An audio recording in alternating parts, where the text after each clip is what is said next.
Hello everyone, welcome to our YouTube channel RPSC bio academy. आज से हम एक न्यू सेशन स्टार्ट कर रहे हैं जिसका नाम है कॉन्सेप्ट करो clear with questions of previous year. यानी प्रीवियस ईयर क्वेश्चंस के साथ हम हमारे कॉन्सेप्ट्स को क्लियर करेंगे।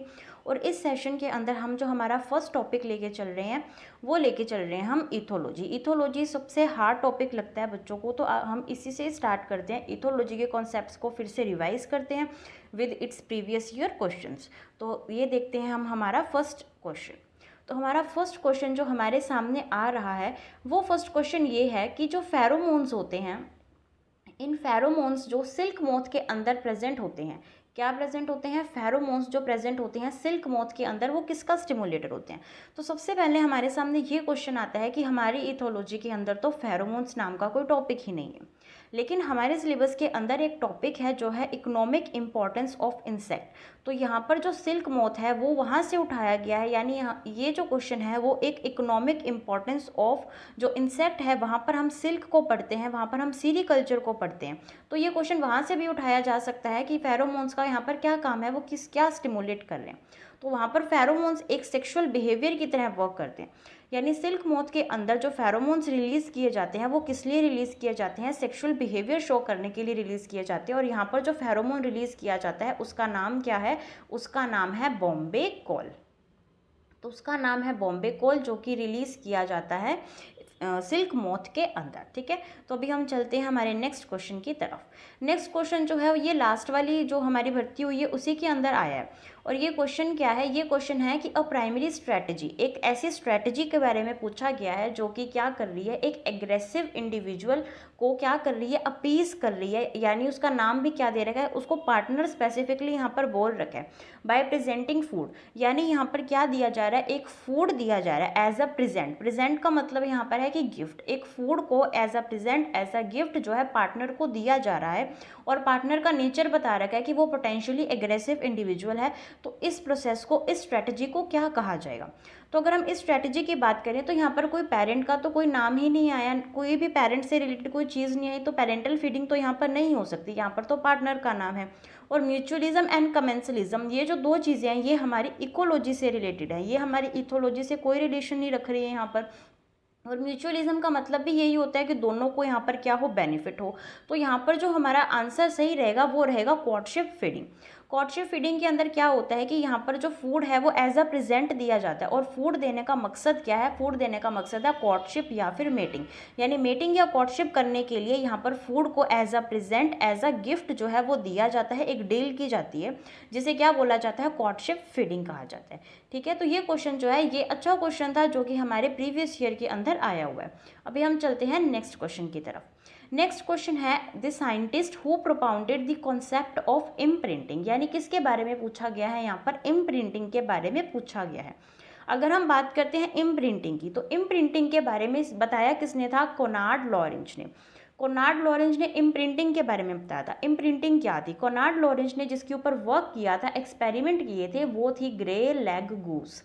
क्या नाम था? Grey leg goose. तो ग्रे लेग गूस के ऊपर इन्होंने वर्क किया था, जिसे हम हमारी कॉमन लैंग्वेज में क्या बोल देते हैं? राजहंस, या फिर इसका जूलॉजिकल नेम क्या है? एंसर। तो इसके ऊपर वर्क किया था कोनार्ड लॉरेंज ने। इन्होंने इसके एग्स को लिया और इसके एग्स को हैच होने दिया। तो जब एग्स की से हैच होकर जो newly born grey leg goose थे उनका सेंसिटिव पीरियड चल रहा था, तो ड्यूरिंग सेंसिटिव पीरियड उन्होंने जो फर्स्ट मूवेबल थिंग देखी उसी को ही अपना पेरेंट मान लिया और उसे फॉलो करना शुरू कर दिया। तो उन्होंने सबसे पहले जो मूवेबल चीज़ देखी वो क्या देखी? उन्होंने कोनार्ड लॉरेंज को ही देखा। यानी जैसे ही वो हैच हुए उनके सेंसिटिव पीरियड में उन्होंने मूवेबल चीज़ क्या देखी? कोनार्ड लॉरेंज को ही देखा।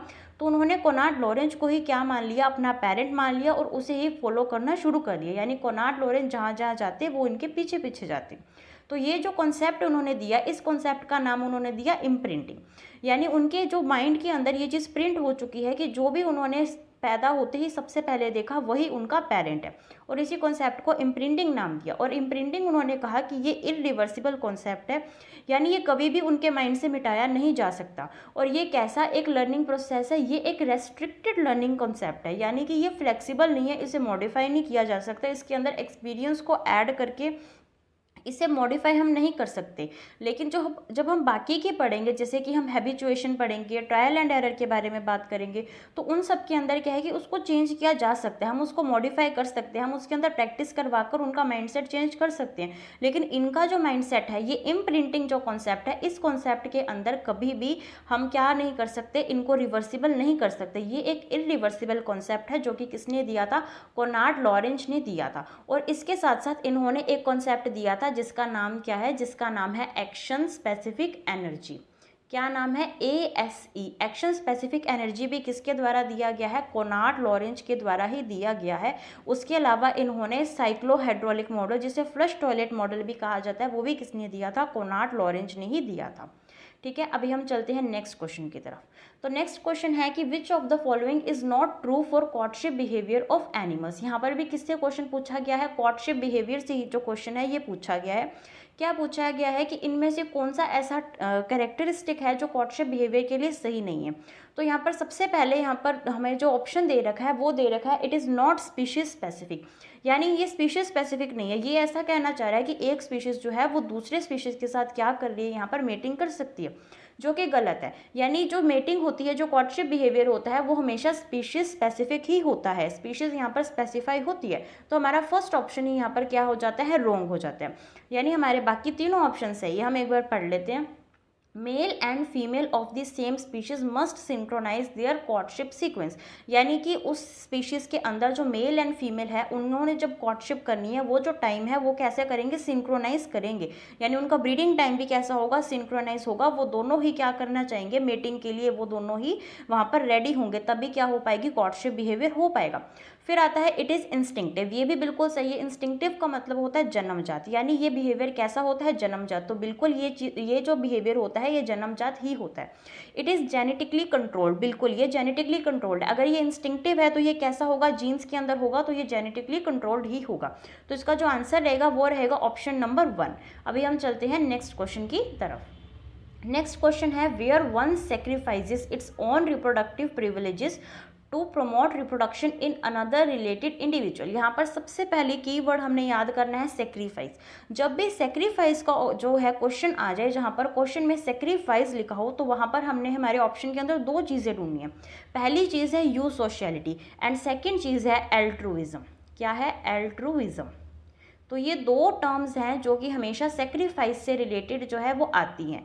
और जो यू सोशलिटी है, ये कौन से पेपर में आया था, ये जो अभी पेपर हुआ है ग्रेड 1 2022, उसके अंदर ये टर्म पूछी गई थी। लेकिन अभी जो थोड़े दिन पहले जो एग्ज़ाम हुआ है 21 मई 2024 के अंदर, उसके अंदर क्या हुआ है कि सेम यही लाइन दे रखी थी और ऑप्शन में यू सोशलिटी की जगह क्या दे रखा था, एल्ट्रुइज्म दे रखा था।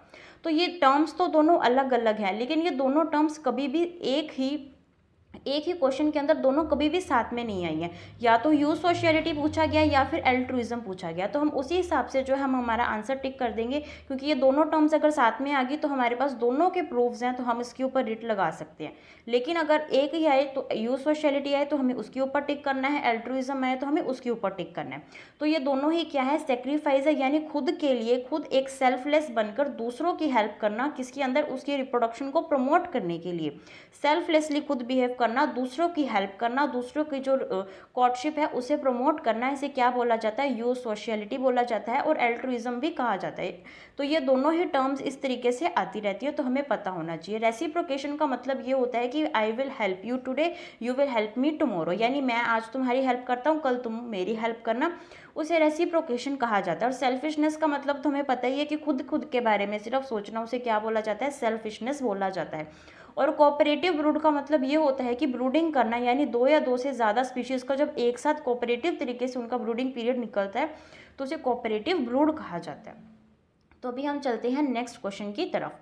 The special neurosensory mechanism that releases the behaviour in response to science stimulus is called. सबसे पहले हमें पता होना चाहिए साइंस स्टिमुलस क्या होता है, फिर हमें पता होना चाहिए न्यूरोसेंसरी मैकेनिज्म। ठीक है, ये क्वेश्चन 2018 के अंदर आया था। साइंस स्टिमुलस, स्टिमुलस का मतलब ये होता है कि कोई भी बाह्य उद्दीपक जो हमें उत्तेजित कर दे, जो हमें क्या कर दे, एकदम से उत्तेजित कर दे, उसके प्रति रिस्पॉन्स करने के लिए। तो साइंस स्टिमुलस ये है कि कोई भी रिस्पॉन्स है, यानी कि अगर हम बात करें ग्रे लेग गूस की, जो इसके ऊपर स्पेसिफिक एक्सपेरिमेंट हुआ है, हम उसी को लेकर चलते हैं। तो अगर हम बात करते हैं ग्रे लेग गूस की, तो ग्रे लेग गूस के पास क्या है कि अगर उसके अंडों के साथ एक बड़ा अंडा रख दिया जाए तो वो बड़ा अंडा उसके लिए क्या काम करेगा, एक साइन स्टिमुलस का काम करेगा। तो वो उसको क्या करेगा, वो उसको उत्तेजित करेगा, और उसके उत्तेजित होने से जो ग्रे लेग गूस है उसके ब्रेन के अंदर एक मैकेनिज्म चलेगा, उसे न्यूरो सेंसरी मैकेनिज्म कहा जाता है। और उस मैकेनिज्म का क्या नाम है, इन्नेट रिलीजिंग मैकेनिज्म। सॉरी, उस मैकेनिज्म का क्या नाम है, इन्नेट रिलीजिंग मैकेनिज्म। तो वो इन्नेट रिलीजिंग मैकेनिज्म जो है वो उसके अंदर चलेगा, और फिर वहाँ पर क्या इकट्ठी हो जाएगी, एनर्जी, जिसे क्या बोला जाता है, एक्शन स्पेसिफिक एनर्जी। और उसके प्रति फिर क्या होगा, फिक्स्ड एक्शन पैटर्न, यानी जो भी उसका बिहेवियर है, जो भी उसका रिस्पॉन्स है वो होगा। तो ये किस तरीके से चलता है, सबसे पहले आएगा साइन स्टिमुलस, फिर आएगा इन्नेट रिलीजिंग मैकेनिज्म, फिर आएगी एक्शन स्पेसिफिक एनर्जी, और फिर यहाँ पर होगा फिक्स्ड एक्शन पैटर्न। तो ये इसी तरीके से ये चलता है। यानी हमने इसको कैसे याद किया था, सियाफ, यानी साइंस स्टिमुलस का एस ले लिया, IRM का आई ले लिया, फिर एक्शन स्पेसिफिक का ए ले लिया, फिर FAP का एफ ले लिया। तो हमने हमारे माइंड में याद रखना है सियाफ, यानी साइंस स्टिमुलस का एस, IRM का आई, ASE का ए, और FAP का एफ। साइंस स्टिमुलस जो बाहर की तरफ से स्टिमुलस जो उद्दीपक दिया जा रहा है उसे क्या बोलते हैं, साइंस स्टिमुलस। उसके हिसाब से जो हमारे माइंड के अंदर, जो हमारे सेंट्रल नर्वस सिस्टम के अंदर जो मैकेनिज्म स्टार्ट होती है, जिसकी वजह से हम क्या करेंगे, हमारा बिहेवियर करेंगे, उसे क्या बोला जाता है, इन्नेट रिलीजिंग मैकेनिज्म। और उस मैकेनिज्म उस बिहेवियर को परफॉर्म करने के लिए हमें जो एनर्जी चाहिए, उस एनर्जी को एक्शन स्पेसिफिक एनर्जी कहा जाता है। और फिर जो हम हमारा बिहेवियर कर देते हैं उसे क्या बोला जाता है, फिक्स्ड एक्शन पैटर्न। यानी हम जो भी हमारा बिहेवियर करेंगे, यानी वो जो ग्रे लेग गूज है वो क्या करेगी, उस अंडे को रोल करेगी। ये उसका फिक्स्ड एक्शन पैटर्न है, ये उसका बिहेवियर है। उसने ये चीज़ कहीं से नहीं सीखी, उसके अंदर इनबॉर्न है कि बड़े एग को देखकर वो क्या करती है, उस एग को रोल करके अपने नेस्ट के अंदर डाल लेती है। तो ये उसका फिक्स एक्शन पैटर्न है। और ऐसा करने के लिए जो एनर्जी ली है उसने, वो एक्शन स्पेसिफिक एनर्जी है। और ये जो बड़ा सा एग था उसने उसको क्या किया, एक साइन स्टिमुलस की तरह वर्क किया, जो कि उसके क्या गया, सीधा सेंट्रल नर्वस सिस्टम के अंदर गया, और उसने वहाँ पर उसको एक्शन स्पेसिफिक एनर्जी में चेंज किया, और फिर उसने फिक्स एक्शन पैटर्न को किया। और यही जो सेम क्वेश्चन है, यही सेम क्वेश्चन अभी जो 2024 के अंदर एग्जाम हो उसमें फिर रिपीट हुआ है। यानी क्वेश्चंस रिपीट होते हैं, हमें हमारे कॉन्सेप्ट्स क्लियर करने ही है। उसके बाद चलते हैं नेक्स्ट क्वेश्चन की तरफ। Which among the following is not a flexible learning. हमने अभी डिस्कस किया था कि हमारे पास सिर्फ एक ही ऐसी लर्निंग हमारे सिलेबस के अंदर है जो कि क्या है, फ्लेक्सिबल नहीं है, रेस्ट्रिक्टेड है। वो है इम्प्रिंटिंग, जो कि कोनार्ड लॉरेंज ने दी थी। बाकी habituation, trial and error, classical conditioning, ये तीनों लर्निंग कैसी है, ये तीनों की तीनों लर्निंग फ्लेक्सिबल लर्निंग है। हैबिचुएशन का मतलब होता है कि जब कोई स्टिमुलस को बार बार दिया जाए तो उसके साथ ना ही कोई रिवॉर्ड हो, ना ही कोई पनिशमेंट हो, तो जो करने वाला, जो सीखने वाला होता है, वो एनिमल उसके प्रति रिस्पॉन्ड करना ही बंद कर देता है। जैसे कि हम किसी भी फंक्शन के अंदर जाते हैं तो वहाँ पर हम जाते हैं एकदम से रूम के अंदर, हॉल में अंदर, और बहुत तेज़ डीजे बजता है, तो हमें एकदम से ऐसे हो जाता है कि इतना तेज़ डीजे बज रहा है कि हमारे तो कान ही दर्द होने लगे। लेकिन थोड़ी देर बाद क्या होता है, हम उसके अंदर, हमारी हैबिट हो जाती है और हमें वो सुनाई भी नहीं देता, हमें उससे कोई फर्क भी नहीं पड़ता। तो ये कौन सी लर्निंग हो चुकी है, यहाँ पर हैबिचुएशन लर्निंग हो चुकी है। यानी स्टिमुलस को इतना रिपीटेडली दे दिया गया कि अब हमें उसकी आदत हो गई है, उसकी हैबिट हो गई है, और अब हमें उससे फर्क नहीं पड़ रहा। ट्रायल एंड एरर के बारे में हम जानते हैं, थॉर्नडाइक ने दिया था कि बारी बारी ट्राई करो, एरर को दूर करो, फिर ट्राई करो, फिर एरर को दूर करो। और क्लासिकल कंडीशनिंग जो है ये IP पावलोव के द्वारा दी गई है, ये भी हम जानते हैं। तो अभी हम चलते हैं इसके नेक्स्ट क्वेश्चन की तरफ। Proximate and ultimate are two ways of. ये क्वेश्चन भी बहुत अच्छा जो पिछली बार आया था, यानी इथोलॉजी से अब अच्छे क्वेश्चन आ रहे हैं। तो प्रॉक्सिमेट एंड अल्टीमेट, ये जो दोनों तरीके हैं, ये है इंटरप्रेटिंग बिहेवियर के। ये चीज़ हम बहुत अच्छे से हमारे यूट्यूब वीडियो के अंदर डिस्कस कर भी चुके हैं कि इंटरप्रेटिंग बिहेवियर के अंदर ये दो वेज हैं अपने बिहेवियर को इंटरप्रेट करने की। यानी ये किसके अंदर आती है, ये आती है सोशियो बायोलॉजी। सोशियो बायोलॉजी का मतलब है कि कोई भी एनिमल अपना सोशल बिहेवियर दिखाता है, तो उस सोशल बिहेवियर दिखाने के लिए उसका इवोल्यूशनरी बेस क्या है, उसको हम क्या बोलते हैं, सोशियो बायोलॉजी। और सोशियो बायोलॉजी के अंदर हम अपने बिहेवियर को दिखाने के लिए, इंटरप्रेट करने के लिए दो तरीके होते हैं, एक होता है प्रॉक्सिमेट और एक होता है अल्टीमेट। यानी जो ऑन द स्पॉट हम उसका रीज़न मानेंगे वो प्रॉक्सिमेट होगा, और जो अल्टीमेट यानी जो फाइनल हम उसको बता देंगे वो होगा उसका अल्टीमेट। इसको हम कैसे समझ सकते हैं, इसका एक बहुत अच्छा एग्जाम्पल आता है बर्ड्स का माइग्रेशन। यानी बर्ड्स एक जगह से उड़कर दूसरे जगह पर चले जाते हैं सीजनली। तो बर्ड्स माइग्रेट करते हैं। तो अगर मैं इसको प्रॉक्सिमेट की तरह लूँ, यानी प्रॉक्सिमेट रीज़न इसका क्या होगा, इस बिहेवियर को इंटरप्रेट करने का प्रॉक्सिमेट रीज़न ये होगा कि हो सकता है कि वहाँ पर वेदर चेंज हो रहा हो, वहाँ पर टेम्परेचर के अंदर कुछ चेंजेस हो रहे हो सकता है कि उन बर्ड्स के अंदर कुछ हार्मोनल चेंजेस हो रहे हो, इसकी वजह से वो क्या कर रहे हैं, अपना मूवमेंट कर रहे हैं, माइग्रेशन कर रहे हैं। लेकिन अगर मैं उसके ऊपर प्रॉपर स्टडी करूँ और उसका अल्टीमेट रीज़न बताऊँ, उसको अल्टीमेट रीज़न उसके बिहेवियर को इंटरप्रेट करने के लिए बताऊँ, तो मैं ये कह सकती हूँ कि हो सकता है इस टाइम के अंदर वहाँ पर कोई फूड स्कार्सिटी हो गई हो, उनको वहाँ पर प्रॉपर फूड नहीं मिल रहा हो, या फिर उनके लिए वहाँ पर रहना मुश्किल हो गया है। हमने इतनी जनरेशन्स में देखा है, तो हमारा ये अल्टीमेट रिजल्ट यही निकलता है कि ये यहाँ पर रहने के लायक नहीं है। अगर इन्होंने ज़िंदा रहना है तो इनको अपना जो है माइग्रेशन करना पड़ेगा। तो ये मेरा क्या हो गया, एक अल्टीमेट रीज़न हो गया, ये मेरा एक प्रॉक्सिमेट रीज़न नहीं है। और इसे ही क्या बोला जाता है, वेज ऑफ इंटरप्रेटिंग बिहेवियर, जो कि या तो प्रॉक्सिमेट हो सकता है या फिर अल्टीमेट हो सकता है। अभी हम चलते हैं नेक्स्ट क्वेश्चन की तरफ। नेक्स्ट क्वेश्चन है, the worker honey bee performs the following type of dance before the fellow bees when the nectar is about 100 metre away from the hive. तो हमें पता है कि जब जब जो नेक्टर है अगर वो 100 या 100 से ज़्यादा हो तो हम उसे क्या बोलते हैं, वैगल डांस। तो उस टाइम पर जो हनी बी डांस करेगी वो कैसा डांस करेगी, वैगल डांस करेगी। यानी कि हम इसको जनरली हम जब देखेंगे तो हमें देखेगा हमें बहुत सारी वैल्यूज़ मिलेंगी, बट जो आइडियल वैल्यूज़ मिलती हैं वो 50 से 70 मीटर्स मिलती हैं। यानी 50 से 70 मीटर्स दूर जो है अगर उनका फूड है तो वो कैसा डांस करेंगी, सर्कुलर डांस करेंगी। और अगर इनसे ज़्यादा डिस्टेंस पर फूड है तो डांस कैसा किया जाएगा, वैगल डांस किया जाएगा। तो ये क्वेश्चन उस सोशल बिहेवियर से यहाँ से हमारे सामने आता है। अब हम चलते हैं नेक्स्ट क्वेश्चन की तरफ। नेक्स्ट क्वेश्चन है हमारे सामने, who among the following is not an ethologist. यानी हमसे ये पूछा गया कि इथोलॉजिस्ट इनमें से कौन सा है। हमारी जो इथोलॉजी की फर्स्ट क्लास है उस फर्स्ट क्लास के अंदर ही हमने क्या डिस्कस किए थे, सारे इथोलॉजिस्ट डिस्कस किए थे। और हमने कहा था वो लॉरेंज भी है, कार्ल वॉन फिश भी है और निको टिनबर्गन भी है। हमने इन तीनों का नाम दिया था, लेकिन हमने किसका नाम नहीं लिया था, इस कार्ल एंड एर्नस्ट वॉन बियर का, क्योंकि ये किसके अंदर आता है, ये डेवलपमेंटल बायोलॉजी के अंदर आता है। जब हम डेवलपमेंटल बायोलॉजी हमने पढ़ी थी तब भी हमने इसके बारे में डिस्कस किया था। लेकिन लॉरेंज, फ्रिच एंड टिनबर्गन ये तीनों क्या है, ये तीनों ही इथोलॉजिस्ट हैं। नेक्स्ट क्वेश्चन आता है, in insectivorous bats feeding behaviour is related to successful function of. यानी जो बैट्स होते हैं, जो चमगादड़ होती हैं, उनका फीडिंग बिहेवियर किस तरीके से होता है। तो उनका जो फीडिंग बिहेवियर होता है वो होता है इकोलोकेशन सेंसर सिस्टम से। कैसे होता है, इकोलोकेशन सेंसर सिस्टम से। कैसे, क्योंकि ये जो बैट्स होती हैं ये क्या करती हैं, अल्ट्रासाउंड वेव्स जो है वो रिलीज़ करती हैं। तो जैसे ये अल्ट्रासाउंड वेव्स रिलीज़ करेंगी, ये साउंड वेव्स सामने से टकराकर इनके पास वापस आती हैं और ये क्या करती है, लोकेशन करती है, यहाँ पर लोकेट कर देती है। उनका ये सेंसर सिस्टम होता है जिसकी वजह से वहाँ पर जैसे ही वो रेस टकराकर उनके पास आती है तो उनको पता लग जाता है कि सामने कोई चीज़ है या नहीं। तो ये उन स्पेसिफिक चीज़ को लोकेट करने के अंदर काम आता है इको लोकेशन सेंसर सिस्टम, जो कि इंसेक्टिवोरस बैट्स के द्वारा यूज़ किया जाता है। फिर हम चलते हैं नेक्स्ट क्वेश्चन की तरफ। ये जो क्वेश्चन अभी आने वाले हैं ये सारे क्वेश्चन वो है जो कि असिस्टेंट प्रोफेसर 2024 के अंदर आए हैं। यानी अभी थोड़े दिन पहले ही जो पेपर हुआ है उस पेपर के अंदर ये क्वेश्चन आए हैं। तो हम ये देख रहे हैं कि जो हमने अभी तक यूट्यूब पर पढ़ा है क्या उसमें से क्वेश्चंस आए भी हैं या नहीं, और अगर आए हैं तो कितने क्वेश्चंस आए हैं, अभी हम वो डिस्कस करते हैं। तो सबसे पहला क्वेश्चन है, reduction of personal reproduction in order to favour the reproduction of other related animal. तो ये वही क्वेश्चन है जो क्वेश्चन हमने अभी थोड़ी देर पहले डिस्कस किया था कि यहाँ पर क्या हो रहा है, सेक्रीफाइस हो रहा है किसका, पर्सनल रिप्रोडक्शन का। किस वजह से, ताकि सामने वाले का क्या हो सके, फेवर हो सके। उसको फेवर करने के लिए सेल्फलेसली अपना सेक्रीफाइस किया जा रहा है। तो उसके लिए हमने कहा था दो ही टर्म्स हमने याद रखनी है। पहली टर्म है यूसोशियलिटी जो कि पूछी जा चुकी है, और सेकेंड टर्म कौन सी है, एल्ट्रुइज्म। तो इसका आंसर क्या हो जाएगा, एल्ट्रुइज्म हो जाएगा।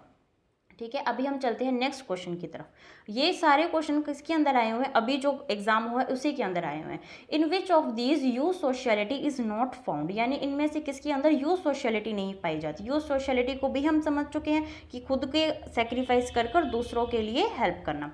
तो यूज सोशलिटी के अंदर हमने देखा जाए तो हनी बीज के अंदर भी पाया जाता है, एंड्स के अंदर भी पाया जाता है, वेस्प्स के अंदर भी पाया जाता है, लेकिन हाउस फ्लाई के अंदर नहीं पाया जाता।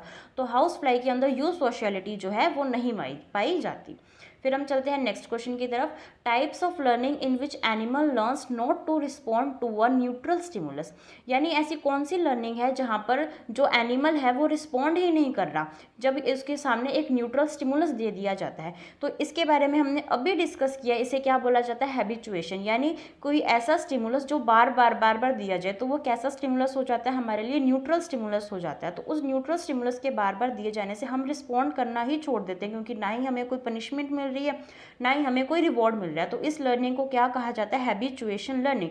जैसे कि अगर कोई स्पाइडर जो है वो अपना वेब बना रहा है, यानी कोई मकड़ी अपना जाला बना रही है, हम उसके जाले को छेड़ते रहे तो वो बारी बारी क्या करेगा, वाइब्रेट करेगा। तो हम जब वो धीरे धीरे वाइब्रेट करता रहेगा तो मकड़ी को उससे फर्क नहीं पड़ने वाला, उसने क्या कर लिया, उसको अपनी हैबिट में ले लिया। तो वहाँ पर क्या हो चुका है, हैबिचुएशन हो चुका है। तो ऐसी लर्निंग को क्या बोला जाता है, हैबिचुएशन कहा जाता है। फिर यहाँ पर क्वेश्चन आता है, a special neurosensory mechanism in the brain that releases the behaviour in response to specific sign stimulus. ये क्वेश्चन भी कैसा है, रिपीट क्वेश्चन है, और इसका आंसर क्या होगा, इनेट रिलीजिंग मैकेनिज्म। यानी जब भी कोई साइन स्टिमुलस दिया जाता है तो एक न्यूरोसेंसरी मैकेनिज्म हमारे ब्रेन से निकलता है, जिसे क्या बोला जाता है, इनेट रिलीजिंग मैकेनिज्म। तो ये क्वेश्चन कैसा हो गया, रिपीट हो गया। फिर हम डिस्कस करते हैं next question. In the society of lions where the core of the group is formed by the related female, यानी यहाँ पर किसकी बात कर गई है, लायंस की सोसाइटी की बात की गई है, जिसके अंदर कोर ऑफ यानी उसका जो मेन कौन है, मेन है यहाँ पर फीमेल। तो जब मेन फीमेल होती है तो ऐसे सिस्टम को क्या बोला जाता है, मैट्रियार्कल सिस्टम। और इस सिस्टम के बारे में मैंने बहुत अच्छे से यूट्यूब के ऊपर पढ़ा भी रखा है। पॉलीगाइनी क्या होता है, पॉलीगाइनी वो होता है कि जब मेल एक हो और उसके साथ मेटिंग करने वाली फीमेल्स का नंबर ज़्यादा हो तो उसे पॉलीगाइनी बोला जाता है। हायरार्किकल सिस्टम का मतलब होता है एक पदानुक्रम के साथ, यानी इसके ऊपर ये, इसके ऊपर ये, इसके ऊपर है।